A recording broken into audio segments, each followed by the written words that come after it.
Hello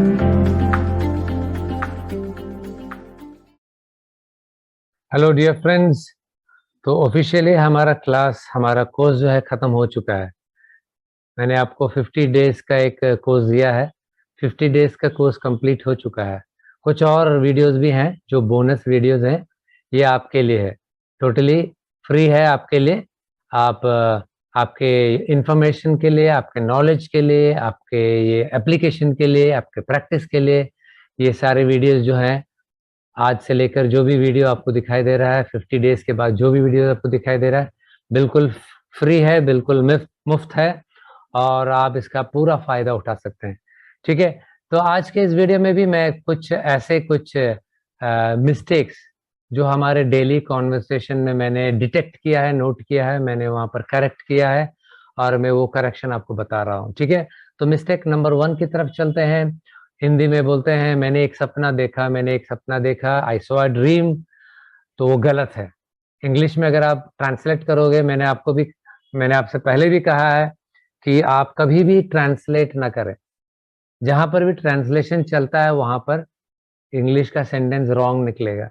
मैंने बहुत सारे टेक्निक्स आपको बताए, कैसे रिवर्स ऑर्डर में जाना है, कैसे सब्जेक्ट, हेल्पिंग वर्ब और वर्ब को लगाना है, उसके बाद रिवर्स ऑर्डर में जाना है लॉन्ग सेंटेंस बनाते समय। ये सब मैंने बताया है, तो ये सब अप्लाई कीजिए आप और कभी भी ट्रांसलेट ना करें। ठीक है, तो यहाँ पर पहला वाला है, मैंने एक सपना देखा, I saw a dream, which is wrong. I had a dream, I saw a dream last night, बहुत लोग बोलते हैं गलत है। I had a dream last night, मैंने कल रात को एक सपना देखा। ठीक है, मिस्टेक नंबर 2 की तरफ चलते हैं। इट इज मोर बेटर, बहुत लोग बोलते हैं इट इज मोर बेटर, वो बहुत ही गलत है।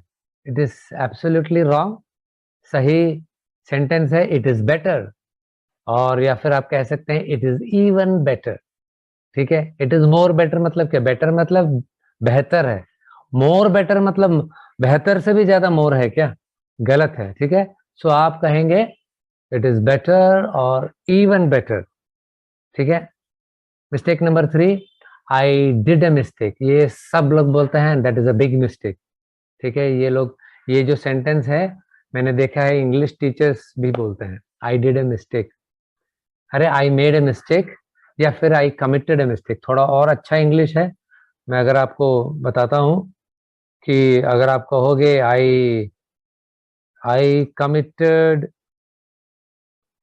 अ मिस्टेक, और भी हायर लेवल का इंग्लिश है। ठीक है, आई मेड ए मिस्टेक और आई कमिटेड अ मिस्टेक, दोनों ठीक है।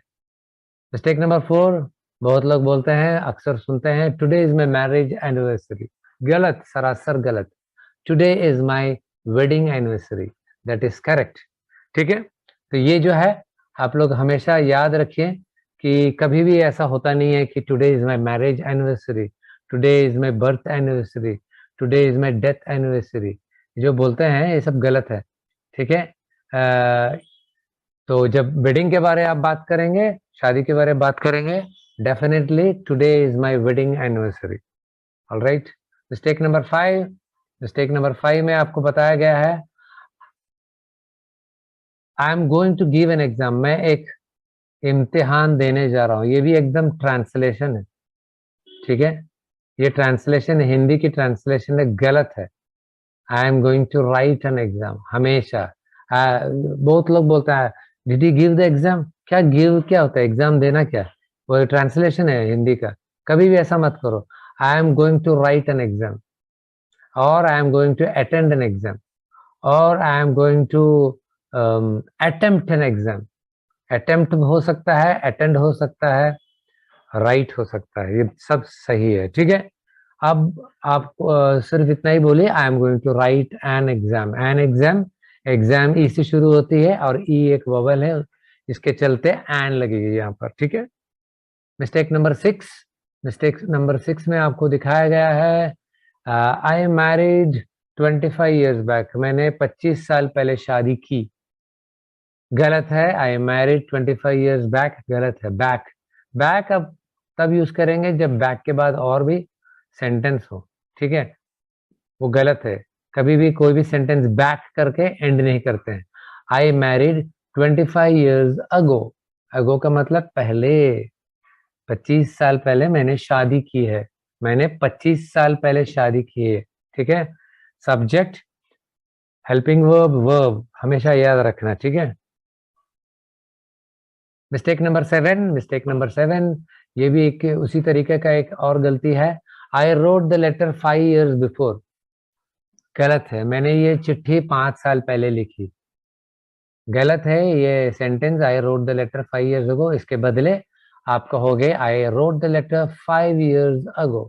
बिफोर और बैक, बिफोर और बैक जो है कभी भी कोई भी सेंटेंस के एंड में नहीं आना चाहिए, लास्ट में नहीं आना चाहिए। ठीक है। I wrote the letter 5 years ago। मैंने ये चिट्ठी 5 साल पहले लिखी। ठीक है। मिस्टेक नंबर 8, मिस्टेक नंबर 8 में बताया गया है आई will order for a pizza. I will order for a biryani. I will order for a meals. I will order for a dinner. गलत है। क्या बोलोगे इसके बदले? आई विल ऑर्डर ए पिज्जा। मैं एक पिज्जा ऑर्डर करूंगा या करूंगी। मैं खाना के लिए ऑर्डर करूंगी। आई विल ऑर्डर फॉर फूड नहीं, आई विल ऑर्डर फूड। ठीक है। फॉर ए पिज्जा की कोई जरूरत नहीं है। फॉर ए मील्स कोई जरूरत नहीं। फॉर ए डिनर कोई जरूरत नहीं। I will order dinner. I will order a pizza. I will order a noodles. I will order a biryani. ये सही है। मिस्टेक नंबर 9, मिस्टेक नंबर 9 में देखा गया है, ये लिखते समय ज्यादा दिखाई देता है। कभी भी कुछ लोग बोलते समय भी बोलते समय भी ये मिस्टेक करते हैं। कहते हैं कि आई विल रिप्लाई बैक। गलत है। I will revert back. दोनों गलत है। क्यों? रिप्लाई का तो मतलब ऑलरेडी है वापस। आई विल रिप्लाई मतलब वापस मैं लिखूंगा, फिर रिप्लाई के बाद फिर से बैक की कोई जरूरत नहीं है। इसी तरह आई विल रिवर्ट बैक लिखने की कोई जरूरत नहीं, बोलने की जरूरत नहीं। आई विल रिवर्ट, रिवर्ट मतलब मैं वापस तुम्हें कांटेक्ट करूंगा या करूंगी। ठीक है। आई विल रिप्लाई और I will revert, that's the correct English. ठीक है। और लास्ट मिस्टेक है ये, स्क्रीन में देखें, ये बहुत लोग कॉमनली यूज करते हैं ये सेंटेंस, और ये बहुत ही रॉन्ग सेंटेंस है। It's a wrong sentence. I use to exercise every day. I use to walk every day. I use to walk exercise, I mean I use to exercise every day का मतलब क्या है? मैं हर दिन व्यायाम करता था। था, थी, थे। Okay, past indefinite. ओके। तो आई यूज टू का मतलब क्या है? यूज टू का मतलब पहले करता था, अब नहीं करता हूँ। तो अगर आप डेली एक्सरसाइज करते हो तो आप क्या कहोगे? आई एक्सरसाइज एवरी डे। सिंपल है। इतना कॉम्प्लिकेटेड बनाने की जरूरत नहीं है। मैं हर दिन एक्सरसाइज करता हूँ, मैं हर दिन व्यायाम करता हूँ, मैं हर दिन कसरत करता हूँ, जो भी है। आई एक्सरसाइज एवरी डे। ठीक है। तो ये हुआ आज का एक बोनस क्लास का वीडियो। ठीक है। ये जो मिस्टेक्स मैंने आपको दिखाया है, please don't commit this mistakes for your betterment, for your improvement. Apply this, practice it and remember all this mistakes. ठीक है। और be a very good observer. जब आप इंग्लिश में बात करते हो और जब आप सुनते हो जो ऑपोजिट में आदमी बैठा है किस तरह का इंग्लिश बात करता है, ठीक तरीके से ऑब्जर्व करो। उसके जो गुड पॉइंट्स है एब्जॉर्ब करो, नेगेटिव पॉइंट्स को रिजेक्ट करो। ठीक है। और इसी तरह आगे बढ़ते चलना। ठीक है। So wish you all the best, good luck to you, have a very nice day, thank you very much.